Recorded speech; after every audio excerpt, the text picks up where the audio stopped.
We continue now at the top of Daf Kuf Ches Samad Aleph and Mesechet Kesuvos. This is Kesuvos Daf 108a. The Gemara is in the middle of quoting a Mishnah in the Nedarim. Let's say you have a situation where two people are mudar hana from one another, meaning there's a neder over here that they can't get benefit from one another. So shokel lo es shiklo, so he's allowed to give his half shekel for him, meaning one person can give the half shekel on behalf of the other. That's not considered giving him a benefit.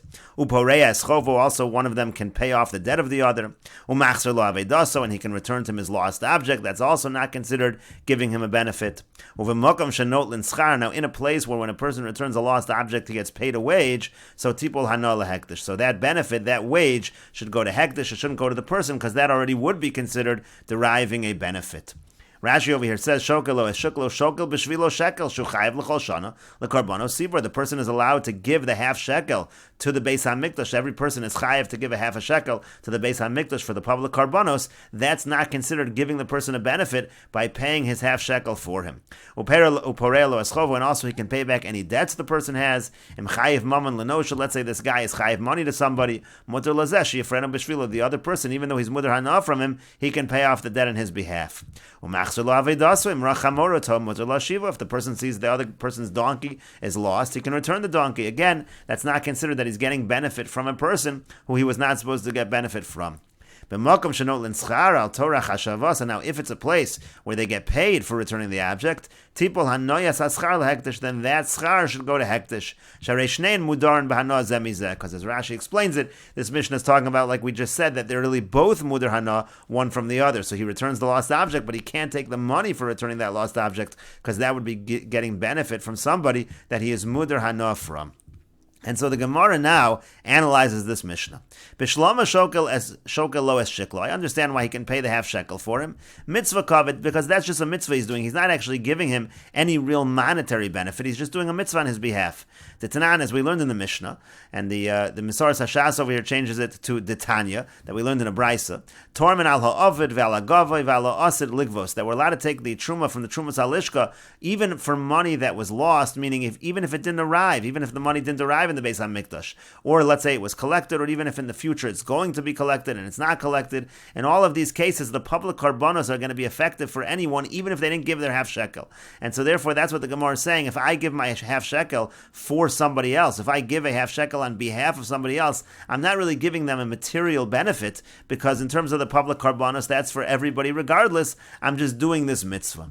Rashi over here says, mitzvah kavod kalamar mitzvah bialma kavod. It means it's only a mitzvah. There's no material benefit to this guy. Shim lo shakal alav, because let's say the person didn't give the half shekel on his behalf. Lo hefsid klum, that person doesn't lose anything. Sheyesh lo chelik b'karbanos, he still has the same chelik in the public karbanos. Tetanan tormanas alishka b'shalosh kupas, because it says again, we take this truma from the chamber into the three boxes. That's the money that's used for the public karbanos. Ala ovid afal misha shalach sheklo v'avid, and it works even for somebody who sent his shekel but it got lost. V'ala gavoy shadayin lo higia kan, even if it didn't yet, even if it didn't yet arrive, meaning it's gavoy, it's collected, but it hasn't arrived in the Beis HaMikdash. V'ala azad ligvos, or even if in the future it's going to be collected. V'afilo lo nigvel achar mikan, even if it doesn't actually get collected. Yesh lo chelik b'truma, he's still going to have a chelik in that portion which was taken for the karbanos of the karbanos and in the public karbanos themselves. Ela shechisar mitzvah. All that's happening is he's losing out in the mitzvah. Nimsa schar ha-mitzvah ala nosein. So the person who gave it now for him is going to get the mitzvah, but again, it's not considered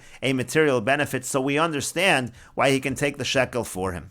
So that makes sense. And he can also return to him his lost object. Nami, that also we understand. Mitzvah kavod, because again, that's just a mitzvah that he is doing, but again, there's no other material benefit.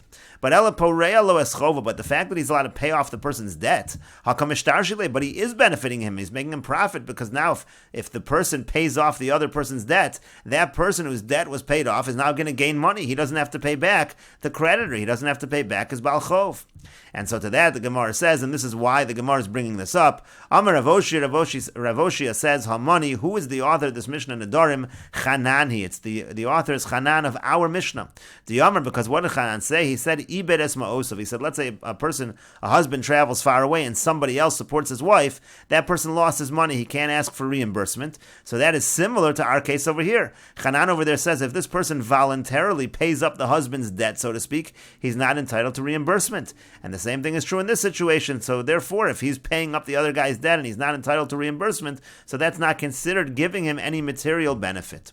Rashi over here says, Chanani Damar even Ma'osav Zesha Parnis Eseshas Chavero. If a guy supports the wife of his friend, V'neskavin L'Shem Halvan, he's thinking it's a loan, Sheyishalim Lo Bala, that the husband will pay it back, even Ma'osav he's lost his money. Ve'en Yachol Lomar Lo Eschovach Parati Shalom Li. He can't say, pay me back because I paid your debt.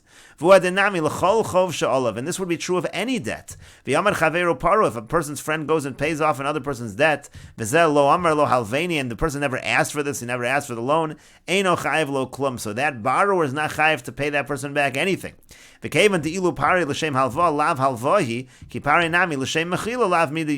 therefore, since if you would have paid him thinking he's going to get paid back, that wouldn't work. So if he pays also thinking he'll forgive it, he's not considered to be giving him anything material. Those two things are connected. Just like Hanan says that if Reuven pays off Shimon's debt intending to get paid back, he gets nothing. So too, if Reuven pays back Shimon's debt intending not to get paid back, it's not considered that he gave him anything material.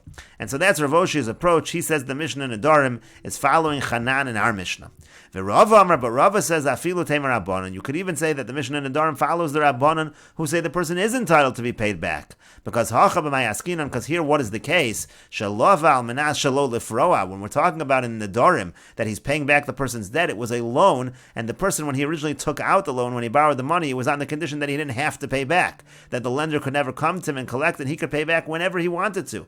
And therefore there's no real material benefit because it's up to him when he wants to pay back. And Rashi over here explains, Zafilu Temer Rabbanan, you could even say the Mishnah in Nedarim follows the Rabbanan Da'amri Chayiv, who say that in the case that the person supports the wife of the husband who went away, the husband would have to reimburse, he's Chayiv to pay him. Afal Pishalo Amar Lo Halvein, even though he never asked for the loan. V'gabe Sharchov Na'ami Chayiv L'Shalim, this would be true by any debt that he'd be entitled to repayment.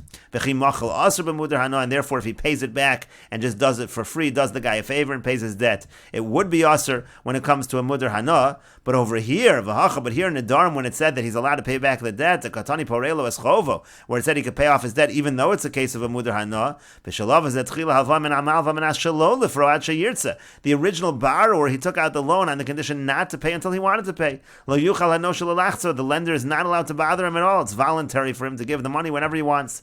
Therefore, it's considered that the other person who's paying off his loan on his behalf is not really giving him any material benefit. And the Gemara continues, Bishlama Rava lo Amar ke Rav Oshi. We understand why Rava did not take Rav Oshi's approach, Demukim lo ke Rabbanan, because Rava wants to say that the Mishnah in Nedarim follows the Rabbanan. It's better to say that the Mishnah in Nedarim follows the Rabbanan than to say it follows Hanan.